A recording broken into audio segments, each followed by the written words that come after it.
अस्सलाम वालेकुम class 10th बेटा। हमारा फार्माकोलॉजी जो चैप्टर है उसमें हमारा एक टॉपिक रह गया था, that was antibiotic resistance. Very much important topic है, किस तरह से जो बैक्टीरिया हैं एंटीबायोटिक के अगेंस्ट रेजिस्टेंस डेवलप करते हैं। ठीक है, एक हमने इस टॉपिक को आज के लेक्चर में कवर करना है। उसके अलावा आपको बायोलॉजी में हर चैप्टर के लास्ट में दी होती है टर्म्स टू नो।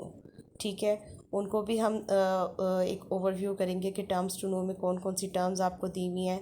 ये जो टर्म्स टू नो आपको दी होती हैं, it is very much important for short question. इसमें से कोई भी आपको शॉर्ट क्वेश्चन आ सकता है in the form of definition, या आपसे उसकी एग्जांपल पूछ सकते हैं, वट एवर। लाइक आप अगर आपको मैं शॉर्टली एक्सप्लेन करूँ तो अगर आपने शॉर्ट क्वेश्चन तैयार करने हैं बायोलॉजी के लिए, तो आप टर्म्स टू नो को अच्छे तरीके से कर लें तो आपके काफ़ी हद तक जो है वो 70 to 80% आपके शॉर्ट क्वेश्चन जो है वो तैयार हो जाते हैं। ठीक है, सबसे पहले हम देखते हैं कि एंटीबायोटिक रेजिस्टेंस क्या है। बैक्टीरिया जो है, एंटीबायोटिक्स जो है वो आप कह लें कि मेडिसिन की फील्ड में वेरी मच इम्पॉर्टेंट। ठीक हो गया, लेकिन अनफॉर्चुनेटली बैक्टीरिया जो है they have the ability and capability to develop the resistance against them. अब बैक्टीरियाज जो है उनका अपना भी एक इम्यून सिस्टम होता है, एक उनका सिस्टम है जो क्या करते हैं, एंटीबायोटिक के अगेंस्ट रेजिस्टेंस डेवलप कर लेते हैं। ठीक हो गया, अब ऐसे बैक्टीरियाज जो क्या करते हैं, किसी भी एंटीबायोटिक के अगेंस्ट जो रेजिस्टेंस डेवलप कर लेते हैं, उन बैक्टीरिया पे उन एंटीबायोटिक का कोई भी जो है वो इफ़ेक्ट नहीं होता। ठीक हो गया, अब बैक्टीरियाज बेसिकली एंटीबायोटिक रेजिस्टेंस कैसे डेवलप करते हैं, उसके बहुत सारे आप कह लें कि there are so many veg.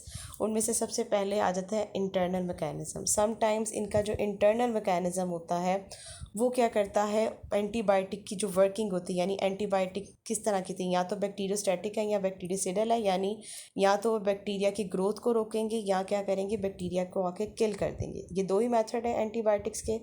तो बैक्टीरिया का जो इंटरनल मैकेनिज़्म होता है वो क्या करता है, उस एंटीबायोटिक की वर्किंग को स्टॉप कर देता है, यानी कि वो एंटीबायोटिक ना तो बैक्टीरिया की ग्रोथ को रोक पाती हैं और ना ही उसको किल कर सकती हैं। ठीक हो गया, उसके अलावा अब ये जो बैक्टीरिया जिसने एंटीबायोटिक रेजिस्टेंस डेवलप कर ली है, अब वो बैक्टीरिया क्या करते हैं, अपनी उस जीन को ट्रांसफ़र करते हैं इनटू नेक्स्ट बैक्टीरियाज। यानी अब उस बैक्टीरिया से जिसने एंटीबायोटिक रेजिस्टेंस डेवलप की हुई है, उस बैक्टीरिया से जब कोई नया बैक्टीरिया बनेगा, नया बैक्टीरिया रिप्रोड्यूस होगा, तो उसके पास भी वो एंटीबायोटिक रेजिस्टेंस वाली जीन प्रेजेंट होगी। सो दैट मीन्स के उसकी नेक्स्ट जो जनरेशन होगी, जो नेक्स्ट प्रोडक्शन होगी बैक्टीरिया की, उस पर भी वो एंटीबायोटिक बिल्कुल भी इफ़ेक्ट नहीं करेगी। ठीक हो गया, उसके अलावा आपको अगर याद हो, पीछे हमने एक प्रीवियस टॉपिक जब पढ़ा था उसमें हमने देखा था कि जब हम मेडिसिन, जो हमारे पास मेडिसिनल ड्रग्स हैं, उनको यूज़ करते हुए कुछ चीज़ें हैं जो हमें अपने माइंड में रखनी पड़ती हैं।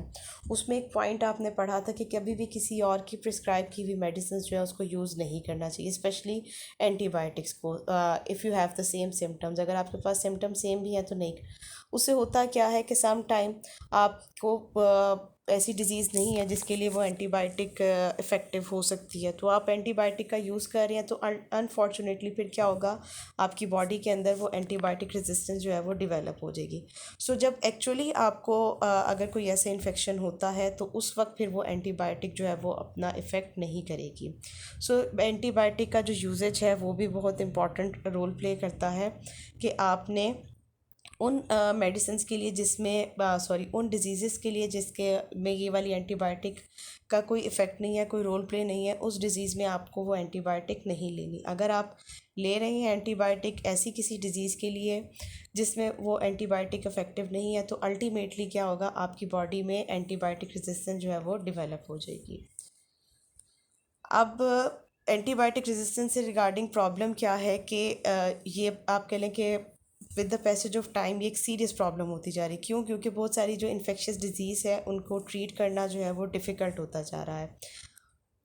उसके लिए मोर पावरफुल जो है वो एंटीबायोटिक्स रिक्वायर्ड होती हैं, लेकिन कुछ इन्फेक्शंस ऐसे हैं जो कि एलिमिनेट ही नहीं हो रहे even with the production of new antibiotics. कि न्यू एंटीबायोटिक्स की फॉर्मेशन हो भी गई है, लेकिन कुछ इन्फेक्शंस ऐसे हैं कि वो स्प्रेड आउट होते जा रहे हैं। उसकी रीज़न यही है कि वो बैक्टीरिया में क्या है, एंटीबायोटिक रेजिस्टेंस जो है वो डेवलप हो चुकी है। ठीक है, हो गया। अब लास्ट में आ जाती है हमारे पास द टर्म्स टू नो, ये आपके चैप्टर के लास्ट में आपको दी होती हैं, आप राइट आफ्टर एक्सरसाइज। ठीक है, इस चैप्टर में आपके पास आ जाती है एक एडिक्टिव ड्रग। एडिक्टिव ड्रग अगर आपको आ जाती है तो आपने एडिक्टिव ड्रग को डिफाइन करना है और साथ में एग्जांपल देनी है। सिमिलरली एनाल्जेसिक्स हैं, इसमें भी आपने एनाल्जेसिक्स, एंटीबायोटिक, एस्प्रीन, एंटीबायोटिक और एनाल्जेसिक्स, इसमें भी डेफिनेशन और एग्जांपल आ जाएगी। एस्प्रीन, एस्प्रीन को आप डिफ़ाइन करोगे कि ड्रग की किस कैटेगरी में लाया करती है, उसके अकॉर्डिंग इसको आप करोगे बैक्टीरियोसिडल, बैक्टीरियोस्टैटिक एंटीबायोटिक, इसमें भी डेफिनेशन और एग्जांपल आ जाएगी। कार्डियोटॉनिक, ये आपको मेडिसिनल ड्रग्स में दिया हुआ है, आप इसका सोर्स बता दोगे कि कार्डियोटॉनिक क्या होते हैं और इसका फंक्शन क्या है, मतलब आप इसको कहाँ से ऑब्टेन कर रहे हो और इसका फंक्शन क्या है। सिफेलोस्पोरिन, कौन सी एंटीबायोटिक है और कैसे ये इफ़ेक्ट करती है और इसको कब कौन कौन सी डिजीज़ में यूज़ किया जाता है। ठीक हो गया। नेक्स्ट हमारे पास इसमें से ऑलमोस्ट जितनी भी टर्म्स टू नो आपको दी हुई हैं, ये सारी की सारी आपकी बुक में गिवन है। अगर इससे रिलेटेड कोई भी आपको कोई भी ऐसी टर्म है जिससे रिलेटेड आपको कोई भी एडिशनल पॉइंट नहीं मिल रहा, क्योंकि शॉर्ट क्वेश्चन के लिए आपको डेफिनेशन के साथ साथ एक एडिशनल पॉइंट क्लास में लिखना होता है। ठीक है, तो अगर आपको कोई टर्म नहीं मिल रही या अगर आपको उसके साथ कोई एग्जांपल नहीं मिल रही तो वो आप मुझसे पर्सनली पूछ सकते हैं। Thank you so much.